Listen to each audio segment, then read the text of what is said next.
Cette histoire commence avec la vie d'un homme nommé Pei et ses luttes quotidiennes. Pei travaille très dur et ressent beaucoup de pression dans son travail. Son patron est méchant et le blâme souvent pour des choses, ce qui fait que Pei se sent stressé. Le bureau de Pei est également très loin de chez lui, alors il doit toujours se dépêcher pour arriver à l'heure. Chaque jour, il court contre la montre, essayant de survivre dans son travail difficile. Se sentir fatigué est devenu normal pour Pei, car son travail est le seul moyen pour lui de gagner de l'argent. La réceptionniste du bureau connaît très bien la routine de Pei et le soutient souvent. Chaque fois que Pei est sur le point de passer la porte de sécurité, la réceptionniste l'encourage. Avec détermination, Pei court aussi vite qu'il peut et parvient à arriver juste à temps. Lorsque Pei arrive au bureau, il commence sa routine quotidienne habituelle. Pendant la pause déjeuner, après avoir terminé son repas, Pei passe un peu de temps à jouer à des jeux sur son téléphone. Il s'est tellement plongé dans le jeu qu'il n'a pas remarqué que la pause était finie. Tout le monde est retourné à son bureau pour travailler, mais Pei est resté à jouer. Le patron de Pei a commencé à remarquer que quelque chose n'allait pas et a commencé à l'observer de près. Heureusement, Pei était rapide pour cacher son jeu chaque fois que le patron était à proximité. Cependant, le patron n'a pas abandonné et a continué de surveiller Pei toute la journée. Enfin, il était temps de rentrer chez lui. Pei allait partir quand le patron l'a arrêté et lui a demandé un rapport que Pei était censé finir. La date limite pour le rapport était en réalité mercredi, donc Pei a trouvé injuste que le patron le lui demande maintenant. Dans son imagination, Pei s'est opposé au patron, a refusé cette demande injuste et lui a même rappelé les droits des travailleurs. Dans son rêve, le patron n'a eu d'autre choix que de reculer, et Pei est parti fièrement pendant que ses collègues et la réceptionniste l'applaudissaient pour son courage. Mais malheureusement, ce n'était qu'un rêve. En réalité, Pei n'a pas pu dire non au patron. Il s'est rapidement assis et a commencé à travailler sur le rapport. Lorsqu'il l'a fini, le bureau était complètement vide et il n'y avait plus que Pei. La nuit était calme et Pei se sentait épuisé. C'est alors que quelque chose d'incroyable s'est produit. Son téléphone s'est allumé avec un message qui laissait entendre que c'était le premier pas de son voyage pour devenir milliardaire. Lorsque Pei s'est réveillé, il n'était plus dans son bureau. À la place, il s'est retrouvé dans une chambre de dortoir universitaire. Un à un, ses colocataires se sont préparés et sont partis pour leur cours. Avant de partir, ils ont rappelé à Pei de ne pas être en retard pour son propre cours. Pei était confus et ne comprenait pas ce qui se passait. En regardant autour de lui, il a réalisé qu'il avait d'une manière ou d'une autre voyagé dans son passé, jusqu'à ses premières années universitaires. Des souvenirs ont commencé à revenir, comme celui de son professeur, qui semblait gentil et innocent, mais était secrètement de mauvaise foi. Il pensait à donner à Pei l'envie de ne pas assister au cours du tout.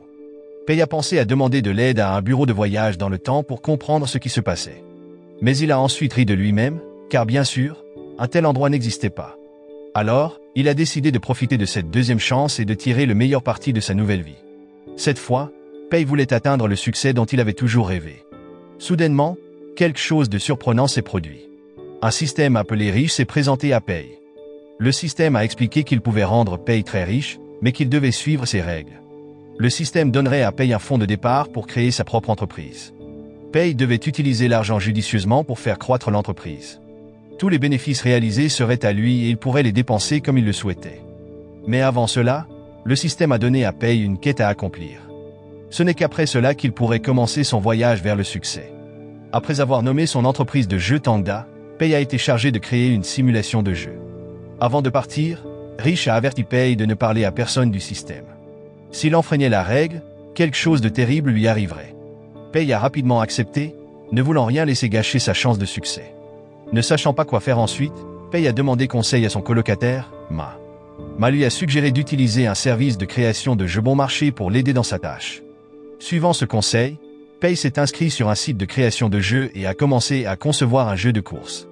Avant qu'il ne s'en rende compte, Pei avait réussi à créer son premier jeu. Pendant ce temps, dans son monde d'origine, le patron de Pei était frustré car Pei avait disparu sans finir son rapport de travail. En même temps, le dortoir de Pei était plein de bruit et d'activité. Ma est revenu avec la nourriture que Pei avait commandée et l'a rapidement dévorée.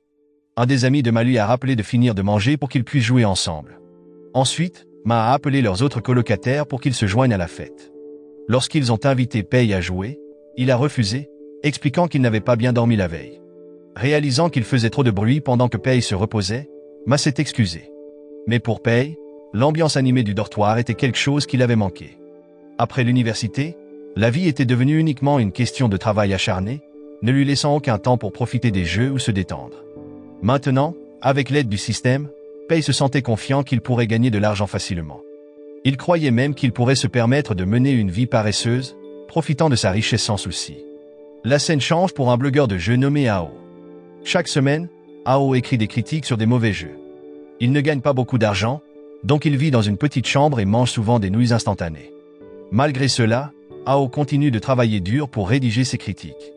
Un jour, Ao a décidé de critiquer un jeu appelé Desert Road Adventure, créé par Pei. Mais Pei avait un plan sournois, il avait délibérément rendu le jeu mauvais afin que les joueurs se plaignent et demandent des remboursements. Chaque remboursement rapporterait à Pei de l'argent supplémentaire grâce à un système astucieux qu'il avait mis en place. Ao a commencé à jouer au jeu, qui consistait à conduire sur une piste de course dans le désert. Le jeu avait de nombreux problèmes. Par exemple, il n'y avait pas de bouton pause, et si vous vous arrêtiez ne serait-ce qu'un instant, le jeu se terminait.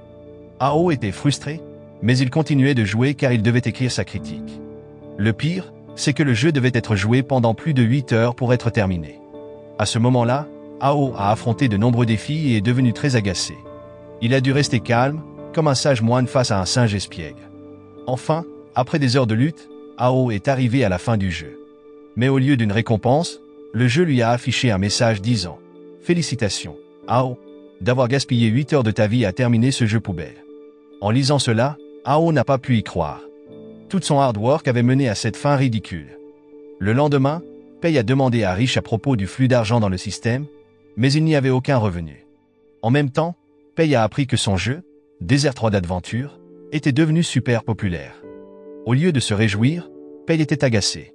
Frustré, il a ignoré son professeur et est sorti de la classe. Lorsque Pei a vérifié son ordinateur portable, il a été choqué de voir que son jeu poubelle avait été téléchargé des milliers de fois et était même en tendance sur les réseaux sociaux. La soudaine popularité du jeu était grâce à la critique du blog de Ao.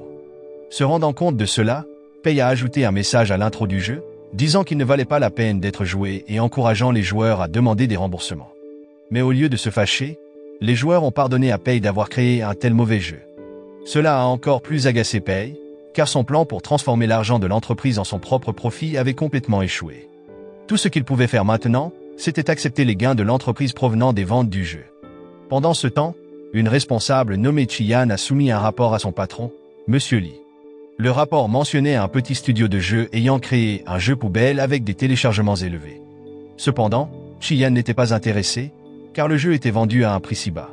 Elle pensait qu'il ne valait pas la peine d'investir dans une petite entreprise comme celle-là. Mais Monsieur Lee avait un objectif différent. Il ne se souciait pas de l'argent car il voulait dominer le marché du jeu vidéo. Comme Chiyan n'était pas d'accord avec ses idées, Monsieur Lee décida de la licencier. Le lendemain, Pei était occupé à compter l'argent qu'il avait gagné avec son jeu. Bien qu'il ait fait beaucoup de bénéfices, il se sentait stressé. Pei commença à réfléchir à des façons de dépenser l'argent et de le perdre volontairement. Après avoir vérifié son compte, il retourna dans sa chambre de dortoir, où ses amis taquinaient Ma pour avoir fait perdre leur équipe dans un jeu. Ma fut choqué que tout le monde le blâme, et Pei se fâcha aussi à cause des erreurs imprudentes de Ma. Mais alors que Pei allait lui faire des reproches, une idée étrange lui traversa l'esprit. Au lieu de rester en colère, Pei sourit et complimenta Ma en le qualifiant de malin. Le lendemain, Pei se comporta très différemment. Il souriait tout le temps et restait près de Ma, le suivant partout. Ma se sentit gêné, et les autres commencèrent à chuchoter, pensant que Pei avait un faible pour Ma à cause de son attitude collante. Mais Pei avait un plan. Il proposa à Ma de travailler ensemble pour créer un nouveau jeu et réfléchir à des idées créatives. Au début, Ma refusa, inquiet que la création d'un jeu coûte trop cher. Mais Pei lui assura que l'argent n'était pas un problème, car il avait déjà créé un jeu à succès et gagné beaucoup d'argent. En entendant cela, Ma s'excita, surtout lorsqu'il apprit que le jeu auquel il jouait tout le temps avait été créé par Pei. Finalement, Ma accepta de faire équipe avec Pei. À l'intérieur, Pei était ravi car il avait enfin trouvé la personne parfaite pour l'aider à gaspiller tout cet argent. Peu après, Pei invita Ma à manger tout en lui partageant ses idées. Ils parlèrent des personnages qu'ils voulaient créer pour leur jeu. Bien sûr, Ma commença à proposer ses idées habituelles, farfelues et irréalistes. En entendant les idées de Ma, Pei ne pouvait s'empêcher de rire de leur côté drôle et ridicule. Ma chercha même dans différents livres pour trouver de l'inspiration pour le jeu. Son excitation fit encore plus rire Pei. Ma se concentra sur le fait de garder les coups bas pour éviter de perdre de l'argent, mais Pei avait un plan totalement différent. Il voulait dépenser gros pour créer leur nouveau jeu. À ce moment-là, Pei annonça à Ma qu'il avait réussi le test et faisait désormais officiellement partie de Tangda, la société de Pei. Ma était ravi et salua Pei, l'appelant maintenant patron. Avec un membre d'équipe à bord, Pei décida de chercher d'autres personnes pour les rejoindre. Plutôt que d'embaucher des experts, Pei voulait trouver des débutants qui pourraient apporter de nouvelles idées.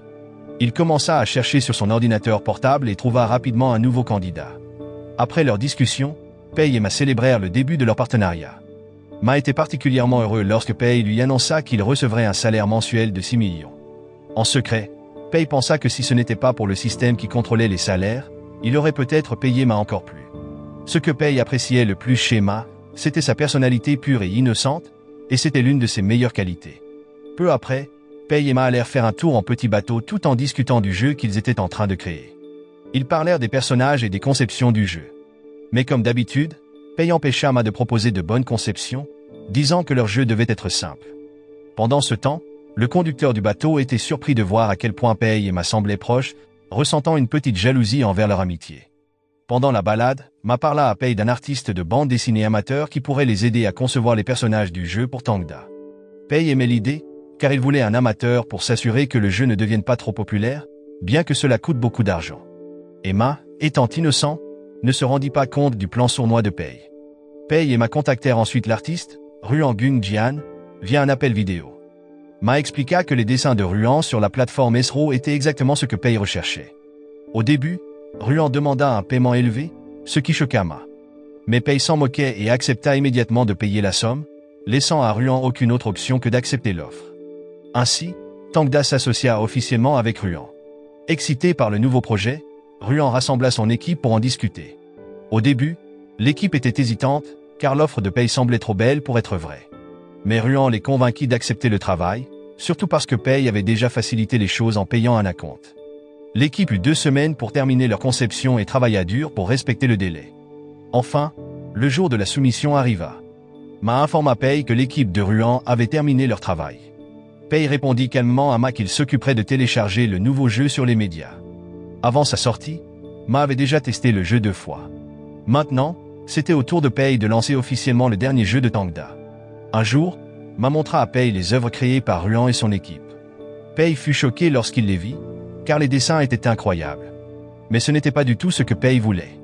Il avait engagé des artistes amateurs dans l'espoir que le jeu serait mauvais et qu'il échouerait à se vendre. Maintenant, Pei était furieux, car les résultats étaient bien trop bons. En colère et frustré, il frappa même un arbre à plusieurs reprises, blâmant Ma et Ruan pour avoir fait un travail aussi parfait. Tout allait complètement mal pour lui. Peu après, le nouveau jeu de Tangda, Ghost General, fut lancé. À la surprise de Pei, des milliers de personnes le téléchargèrent. Au lieu de se sentir heureux, Pei devint encore plus agacé. Il n'arrivait pas à croire que tant de gens téléchargeaient ce qu'il considérait comme un jeu de mauvaise qualité. Cependant, il y avait une bonne nouvelle, car de nombreux internautes laissèrent des commentaires négatifs sur le jeu. Cela réjouit Pei, car cela signifiait que les gens s'étaient enfin rendus compte que le jeu n'était pas si génial. Mais les mauvaises critiques contrarièrent Ruan et son équipe. Ils avaient travaillé dur sur les conceptions et ne savaient pas que le projet était censé être un échec. Leur nom était clairement affiché dans les crédits du jeu en tant que créateur, et Ruan se sentit responsable des retours négatifs. Déterminé à améliorer les choses, Ruan commença à jouer à Ghost General lui-même, cherchant des moyens de l'améliorer. Il devint tellement concentré sur le jeu qu'il perdit la notion du temps. À ce moment-là, Ruan croyait que Pei était un propriétaire d'entreprise gentil et soutenant, il voulait donc aider à améliorer le jeu. Avec Ma, Ruan réfléchit à des moyens de rendre le jeu plus populaire. Il savait que Pei n'avait plus beaucoup d'argent pour les promotions, alors ils étaient déterminés à faire de leur mieux pour aider Tangda à réussir. Au bout de quelque temps, Pei reçut une nouvelle surprenante. Ma lui annonça que leur jeu, Ghost General, avait été téléchargé plus de 10 000 fois. Pei n'en croyait pas ses oreilles, car cela dépassait tout ce qu'il avait prévu. Il s'avéra que Ruan et son équipe avaient promu le jeu en ligne via un forum. Ils pensaient que Pei perdait de l'argent, alors ils avaient travaillé dur pour rendre le jeu rentable, espérant l'aider. Mais Pei ne voulait pas que le jeu réussisse, car c'était la raison même pour laquelle il avait créé Ghost General. Pendant ce temps, Monsieur Lee et son assistant discutaient du succès de Tangda. Monsieur Lee mentionna que l'ajout de Tangda à leur plan d'acquisition était désormais une priorité. Un jour, Pei reçut un appel d'un administrateur de jeux en ligne qui l'informa que Ghost General était arrivé en tête des classements de recherche. Au lieu d'être heureux, Pei demanda à l'administrateur de supprimer le jeu des listes car il ne voulait pas qu'il réussisse. Cependant, le système riche avertit Pei que cela enfreignait les règles. N'ayant pas d'autre choix, Pei renonça à son plan de retirer le jeu des classements. Maintenant, Pei était occupé à réfléchir à de nouvelles façons de faire perdre de l'argent à son entreprise. Le système riche avait détecté que ses profits croissaient rapidement, ce qui ne faisait que frustrer davantage Pei. De plus, il reçut une autre nouvelle choquante, la société de Monsieur Lee, Fui Capital, voulait acheter Tangda à un prix incroyable. Pei était stupéfait, mais il savait qu'il devait être prudent. S'il acceptait l'offre, le système lui donnerait un avertissement sévère pour avoir enfreint ses règles. Pei n'eut donc d'autre choix que de refuser l'offre de Fui Capital. Plus tard, l'assistant de Fui Capital informa Monsieur Lee de la réponse de Tangda. Ce qui surprit encore plus Monsieur Lee, c'est que Pei avait fait une contre-offre, suggérant que Tangda soit prêt à investir dans Fui Capital à la place. Ce défi rendit Monsieur Lee encore plus déterminé à traiter avec Tangda. Après avoir parlé avec Ma, Pei eut une nouvelle idée pour dépenser sa richesse sans enfreindre les règles du système. Il décida de créer une entreprise physique avec de nombreux employés. Pour y parvenir, Pei réalisa qu'il avait besoin d'une secrétaire compétente et talentueuse. Peu après, Pei et Ma allèrent dans une agence pour chercher des candidats. À l'agence, le responsable leur fournit une liste de secrétaires potentiels qui possédaient les compétences recherchées par Pei. Le lendemain, Pei trouva enfin une nouvelle candidate pour le poste, Shin-Lu. En rentrant chez lui, Pei aperçut une fille nommée Lin qui regardait avec excitation une vidéo sur Ghost General. Pei mentionna casualement que Ghost General était juste un jeu médiocre. En entendant cela, Lin se fâcha, sans se rendre compte que Pei était le propriétaire de Tangda, l'entreprise qui avait créé le jeu. Le véritable objectif de Lin était de postuler pour un emploi chez Tangda. Plus tard, le responsable de l'agence expliqua à Lin la vérité. Pei était le propriétaire de Tangda. Choquée, Lin courut pour rattraper Pei, mais elle était trop en retard car le taxi de Pei était déjà parti à toute vitesse. Pendant ce temps, Pei était dans un café, impatient de rencontrer sa nouvelle assistante. Bientôt, une femme confiante et élégante apparut, c'était Shin-Lu. Elle se présenta comme la candidate idéale pour le poste, et Pei l'accueillit chaleureusement dans son équipe. Ensuite, Pei et Shin allèrent rencontrer un agent immobilier pour discuter de l'achat d'un nouveau bâtiment de bureau pour l'entreprise. L'agent complimenta même Pei pour diriger une start-up aussi prometteuse. Sans hésiter, Pei commença à négocier le prix du bâtiment, indifférent au coût élevé. Pei discuta ensuite de la décoration du bureau avec Shin. Shin remarqua que Pei parlait souvent du bien-être de ses futurs employés, montrant combien il s'en souciait. Une fois tout réglé, Pei confia la gestion du bureau à Shin, tandis qu'il se préparait à recruter d'autres membres pour l'équipe de Tangda. De retour dans son appartement fraîchement acheté, Pei se détendit et commença à réfléchir à l'embauche de plus d'employés. Il murmura pour lui-même que Ma seule ne suffisait pas à faire perdre de l'argent à l'entreprise. Pour réussir à perdre encore plus, Pei décida qu'il avait besoin de quelqu'un comme Bao, un joueur expérimenté qui pourrait l'aider dans son plan original. Sans perdre de temps, Pei se rendit directement au cybercafé où Bao jouait souvent. Pei proposa immédiatement un emploi à Bao. Bao était un booster de jeux célèbre, et Pei pensa que l'embaucher serait vraiment cool. Au début, Bao refusa, mais après avoir entendu les avantages que Pei offrait, il ne put résister et accepta l'offre.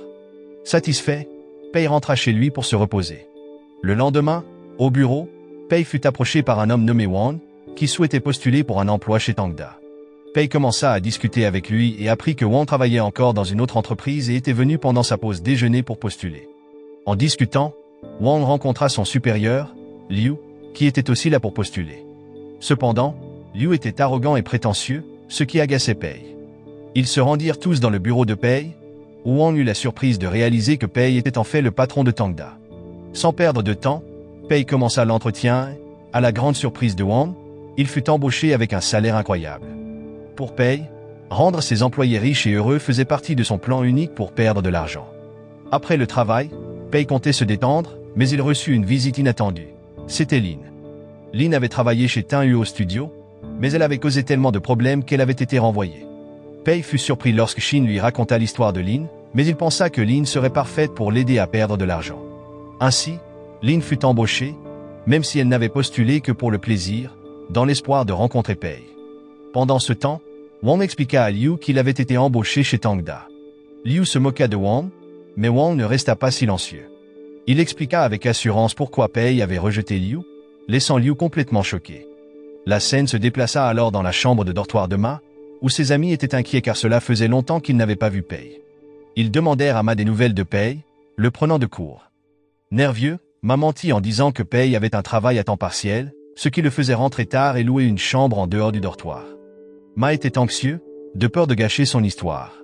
Heureusement, la conversation se tourna vers les jeux vidéo lorsqu'un ami montra avec enthousiasme sa collection de cartes rares de Ghost General, sauvant Ma d'autres questions. Le lendemain, le bureau de Tangda était rempli d'employés impatients.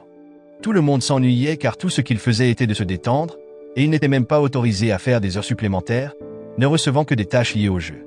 Cela rendait les employés suspicieux. Ensuite, Lin commença à se demander si Pei préparait un grand projet. Elle et les autres pensaient que Pei pourrait essayer de les surprendre bientôt avec un nouveau développement de jeu. Ils pensaient qu'il leur permettait de se détendre pour qu'ils se sentent coupables et travaillent plus dur lorsque le projet commencerait. Bao et Wang pensaient aussi que leur patron ne se contentait pas de se détendre, et qu'il était probablement occupé à planifier quelque chose d'important. En réalité, Pei était confortablement assis, mangeant de la pastèque, tout en réfléchissant au nouveau jeu. Il essayait de trouver comment créer un jeu qui échouerait ou recevrait de nombreuses critiques en ligne. Plus tard, Pei visita le bureau pour annoncer le nouveau projet à ses employés. Lorsqu'il arriva, il fit un discours motivant pour les inspirer. Puis, Pei assigna Bao et Wang à la tête du projet. Après cela, il renvoya tout le monde, car la journée de travail était terminée. Pei invita Bao et Wang au studio pour leur expliquer les détails du jeu qu'ils souhaitaient. Ils furent surpris car l'idée du jeu était très simple. Ce qu'ils ne savaient pas, c'était que le plan de Pei était de créer un mauvais jeu qui recevrait des critiques des internautes. Cependant, Bao et Wang acceptèrent de faire de leur mieux, même si le jeu devait rester basique. Ils promirent de le rendre aussi bon que possible. Pei se sentit satisfait, sachant que ses tâches de la journée étaient terminées. Sur ce, il se prépara à rentrer chez lui. Mais en réalité, Wang resta sur place pour travailler en secret. Dès que Pei partit, Wang sortit de sa cachette, avec Bao, commença à réfléchir à des idées pour le jeu. Bao proposa des armes et des ennemis simples, comme utiliser des momies comme adversaires pour garder le jeu basique. Ils discutèrent également de champs de tir pour améliorer légèrement le gameplay. Après avoir décidé des armes et des ennemis, ils travaillèrent sur l'histoire du jeu. Comme Pei voulait que le jeu ait un style old school, Bao ajouta des énigmes à l'intrigue pour la rendre plus intéressante.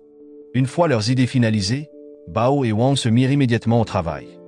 Ils restèrent toute la nuit à préparer tout pour le jeu. À 9 heures du matin, ils étaient toujours au bureau, occupés à terminer leurs tâches. Peu après, Ma arriva au bureau et commença à suspecter Wang de travailler en heures supplémentaires. Seul Bao était censé rester tard, étant donné que jouer au jeu était sa routine habituelle. Pendant ce temps, lors d'une fête organisée par le propriétaire de Senwa Corporation, la fille de l'homme, Lin, y assistait. De manière inattendue, Lin, qui travaillait au bureau de Pei, se révéla être la fille du propriétaire de l'entreprise. Lors de l'événement, le père de Lin exprima combien il était heureux que Lin ait arrêté de jouer au jeu. Cependant, Lin mentionna son nouveau travail, ce qui laissa son père complètement choqué. Au bureau de Tangda, Wang travaillait secrètement tard. Bao le remarqua et lui dit de ne pas en faire trop puisque leur emploi du temps n'était pas trop chargé. Néanmoins, ils se mirent rapidement au travail. Wang demanda des conseils à Bao sur la planification du jeu, mais il fut choqué lorsque l'explication de Bao devint trop compliquée. Pour aider Wang à comprendre, Bao décida de lui montrer un exemple de jeu à la place. Pendant ce temps, Ma les observait en silence, prêt à tout rapporter à Pei. Le lendemain, à l'université, Pei fut surpris de recevoir le travail terminé de Wang. Il n'arrivait pas à croire que les tâches étaient déjà terminées après si peu de temps. Cela rendit Pei un peu inquiet, car il se rendit compte que ses employés étaient plus compétents qu'il ne l'avait imaginé. Plus tard, Ma informa Pei que Wang avait fait des heures supplémentaires. Choqué, Pei comprit enfin pourquoi Wang avait été si rapide, il était resté tard au bureau. Pei prévut de se rendre au bureau pour gronder Wang, mais Ma mentionna que Wang restait souvent tard juste pour jouer à des jeux. En entendant cela, Pei se sentit heureux et décida finalement de ne pas aller au bureau. Pendant ce temps, les employés travaillaient dur pour terminer leur projet de jeu. Quelques jours plus tard, Pei, stressé, commença à rêver éveillé pendant son bain. Il s'inquiétait du budget de l'entreprise, qui n'était pas dépensé assez vite, et se demandait comment encourager ses employés à dépenser plus.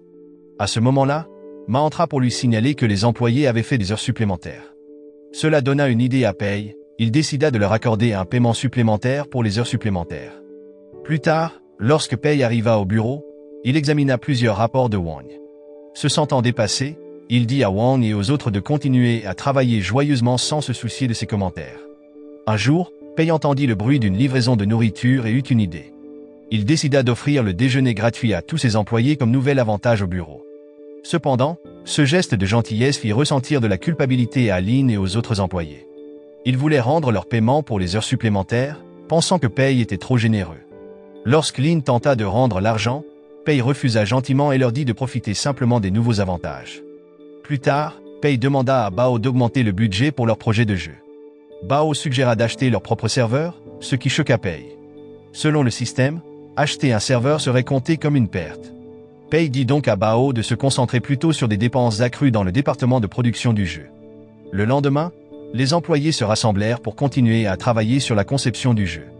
Bao avait des difficultés avec les conceptions des personnages, alors Wang intervint pour l'aider. Wang demanda également à un autre employé, Lu, de créer un nouveau modèle pour accélérer le travail. Les autres retournèrent à leurs propres tâches. Pendant ce temps, chez Tianhuo, Monsieur Li était jaloux des progrès de Tangda. Il demanda à son équipe d'essayer de recruter les employés clés de Tangda. Malgré l'explication de son assistant, qui lui disait que Tangda n'avait que des employés ordinaires, Monsieur Li insista pour poursuivre son plan afin de satisfaire ses propres ambitions. Un jour, Pei était en cours comme d'habitude lorsque le professeur appela son nom pour l'appel. Soudain, le téléphone de Pei vibra, c'était Ma, qui appelait pour lui signaler que Monsieur Li essayait de voler les employés de Tangda. Choqué, Pei décida de se précipiter au bureau. À son arrivée, le bureau était étrangement silencieux, et il craignait que le studio Tianhuo ait déjà pris tous ses employés.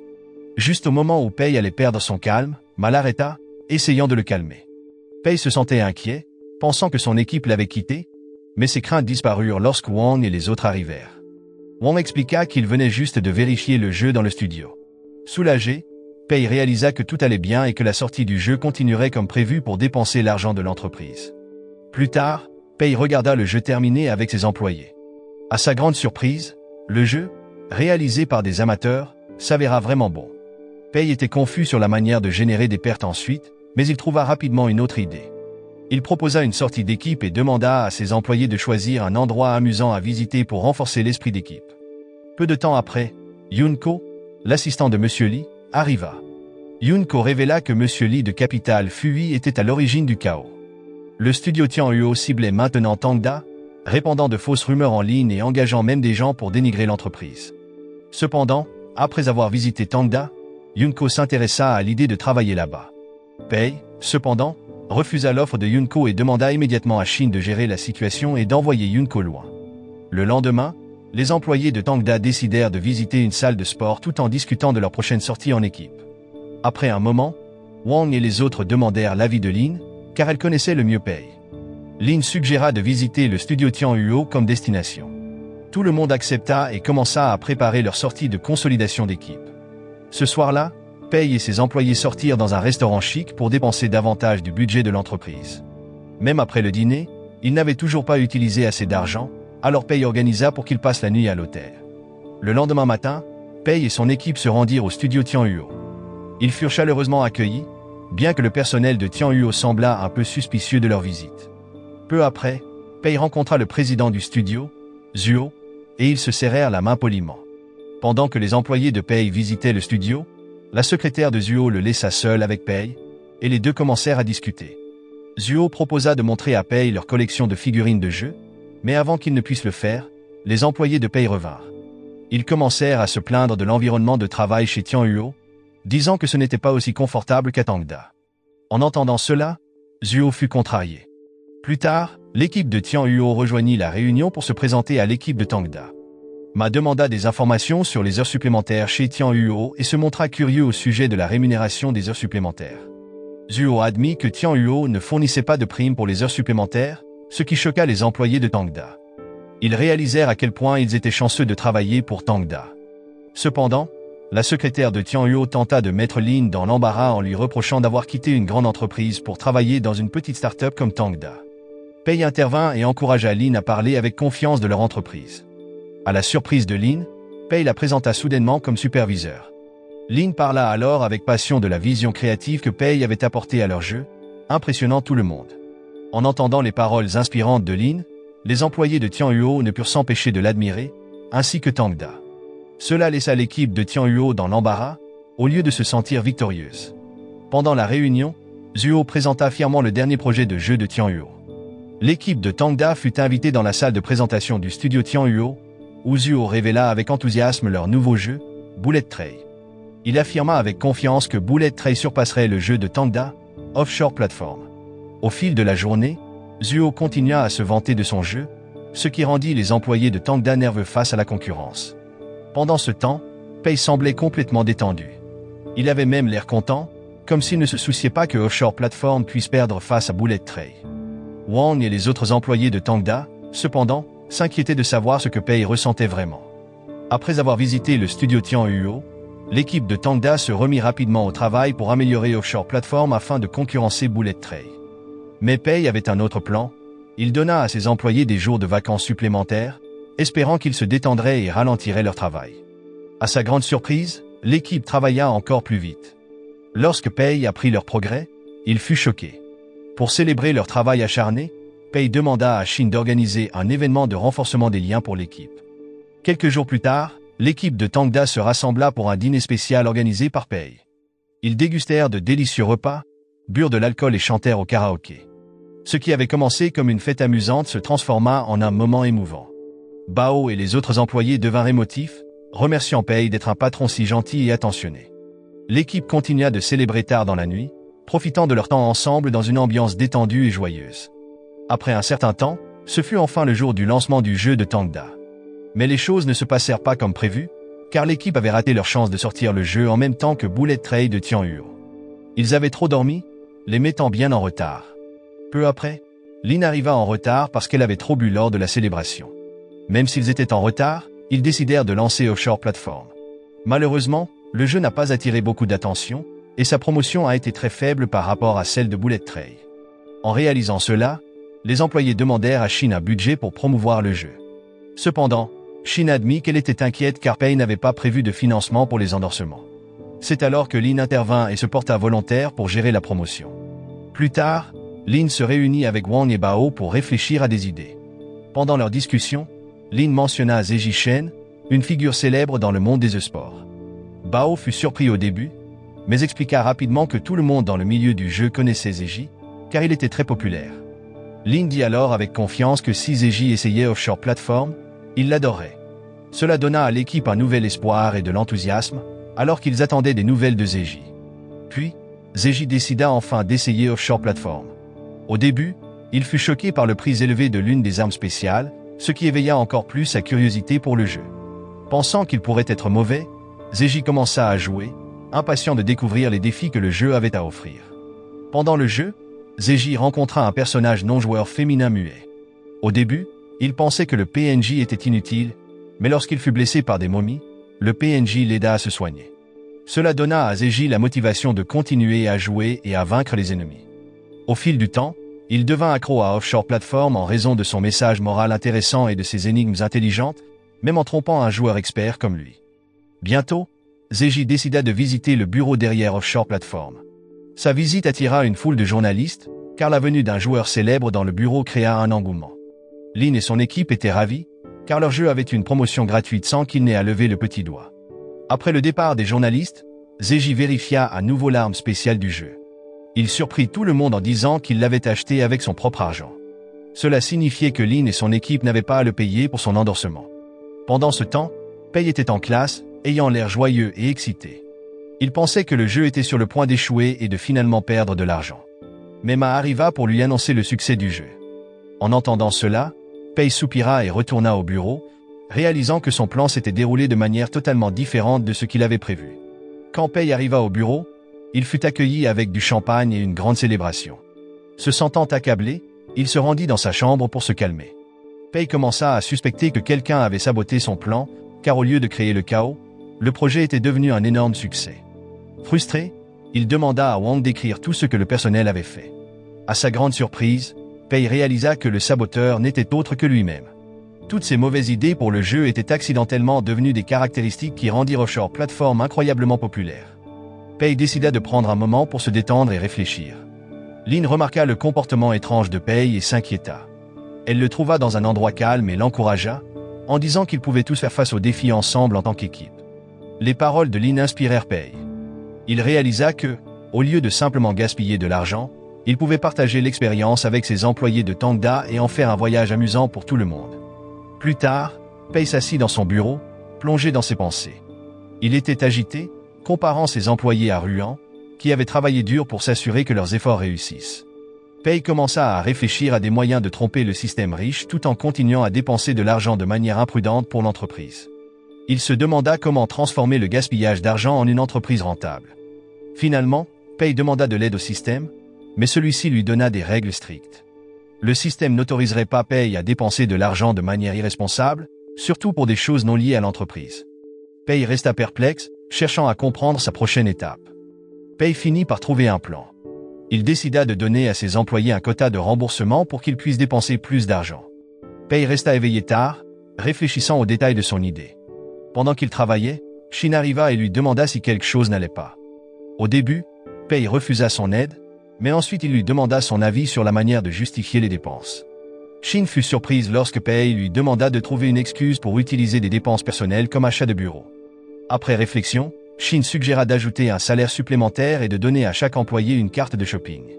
Pei adorait son idée et se sentit enthousiasmé par cette solution brillante. Le lendemain, Pei et ses employés allèrent ensemble au centre commercial. Ils avaient un budget pour acheter des articles. Cependant, les employés se sentaient gênés de trop dépenser, alors Pei intervint pour les aider à faire leurs achats. Finalement, Pei décida de participer à la fête et acheta des articles luxueux pour lui-même, bien qu'il ait dû utiliser son budget personnel pour des vêtements et des fournitures de bureau. Après avoir acheté tout ce qu'il voulait, Pei remarqua qu'ils étaient encore sous le budget, alors il dépensa un peu plus pour atteindre son objectif. Il acheta même du parfum pour Lin comme touche finale.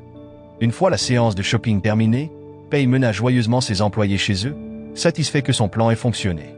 Le jour suivant, Pei rassembla tous les employés pour faire une annonce importante. Bao et Wang furent nommés meilleurs employés du mois, mais ensuite Pei annonça soudainement que Wang était renvoyé. Wang fut choqué, mais Pei changea rapidement ses mots et dit que Wang recevrait en fait de l'argent pour démarrer sa propre entreprise. Pendant ce temps, Bao fut récompensé par des vacances prolongées et des avantages spéciaux. Les employés furent touchés par la générosité de Pei, mais Pei avait un plan secret. Il voulait se débarrasser de Bao et Wang car ils étaient trop compétents. Après que le poste de Wang ait été confié à Lu, Pei réussit à mettre de côté 20 000 yuan dans le cadre de sa stratégie pour tromper le système riche.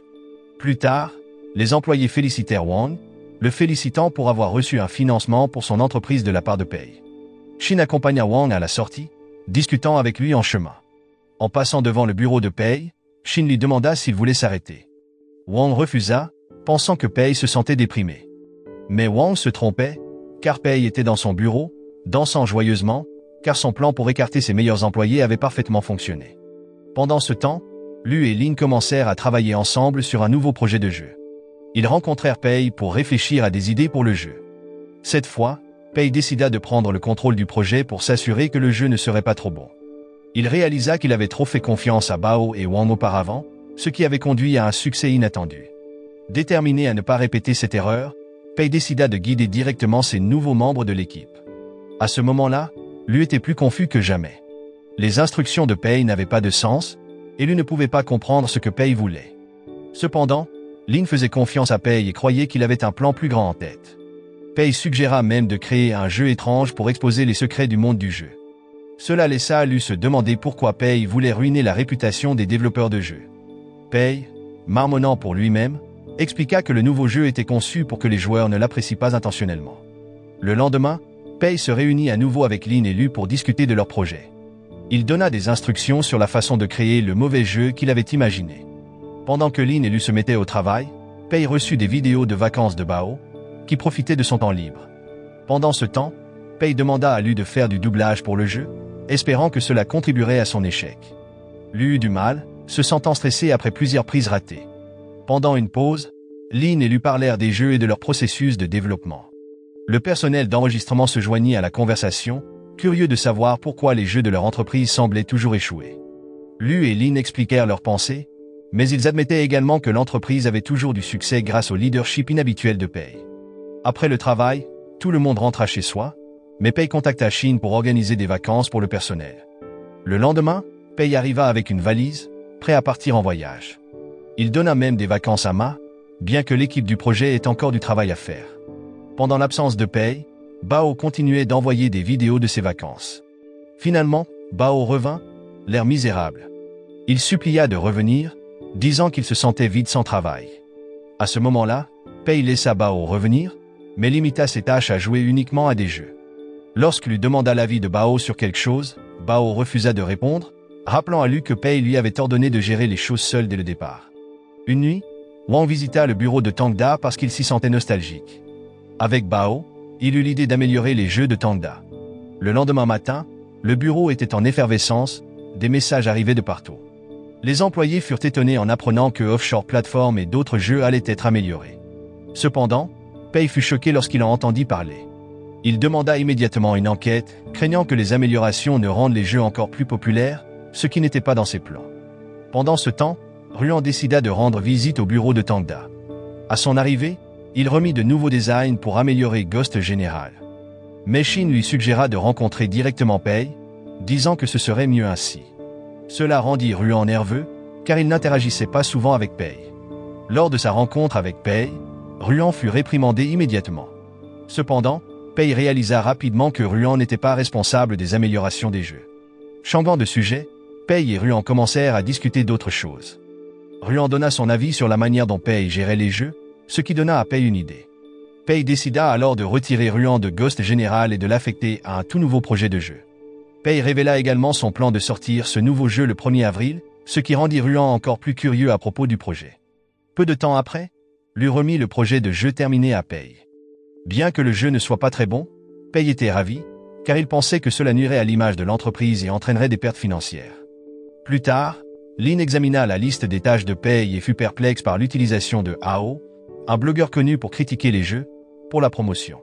Cependant, dans le cadre de son travail, Lin contacta AO pour collaborer. Pendant ce temps, AO était stressé par sa carrière. Lorsqu'il reçut le message de Lin l'invitant à travailler ensemble, il se réjouit de l'argent qu'il pourrait gagner. Cependant, il hésita, car travailler avec Tangda signifiait qu'il devrait louer leur nouveau jeu, bien qu'il ne l'ait pas encore vu. Après réflexion, AO ne put résister à l'argent et accepta.